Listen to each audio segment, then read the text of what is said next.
अभी गर्मी ठीक से शुरू भी नहीं हुई है, लेकिन दुनिया भर में टेक्नोलॉजी के लिए जाना जाने वाला बेंगलुरु शहर में पानी का संकट अप्रत्याशित रूप से गहरा गया है। कुछ मीडिया रिपोर्ट्स की माने तो कई लोग शॉपिंग मॉल का वॉशरूम तक इस्तेमाल कर रहे हैं या पानी की कमी के चलते टॉयलेट पेपर का इस्तेमाल कर रहे हैं। बेंगलुरु के वाटर सप्लाई बोर्ड ने आदेश जारी किया है कि पीने के पानी का इस्तेमाल गाड़ी धोने या बागवानी में किसी भी सूरत में नहीं किया जाना चाहिए। पकड़े जाने पर 5,000 तक के जुर्माने का प्रावधान किया गया है।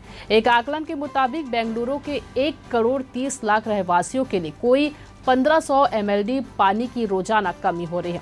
हालात केवल बेंगलुरु के ही खराब नहीं है, बल्कि पूरे राज्य में कोई 236 तालुक को सूखाग्रस्त घोषित किया गया है। राज्य सरकार दबाव में है और कई जगह रिसाइकल्ड पानी के इस्तेमाल को बढ़ावा दे रही है। वहीं कई हेल्पलाइन और कंट्रोल रूम भी स्थापित किया गया, जिससे जनता परेशानी के समय कॉल का निराकरण करवा सके। इधर पानी की कमी को देखते हुए पानी के टैंकर चलाने वाले भी मनमानी दाम वसूलने लगे। इधर भी असंतोष की स्थिति को देखते हुए बेंगलुरु कलेक्टर को पूरे 4 महीने के लिए पानी के टैंकर ऑपरेट करने वालों के लिए दाम तय करने पड़े हैं।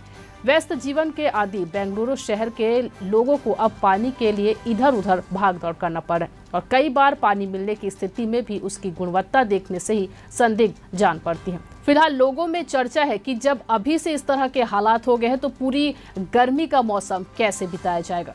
ये खबर लिखी थी आपके लिए हमारे साथी दुर्गेश कुमार दुबे ने। मैं आपके साथ ललिता चक्रधारी। लगातार खबरों से अपडेट रहने के लिए देखते रहिए न्यूज़+ 21, आपके हक की बात।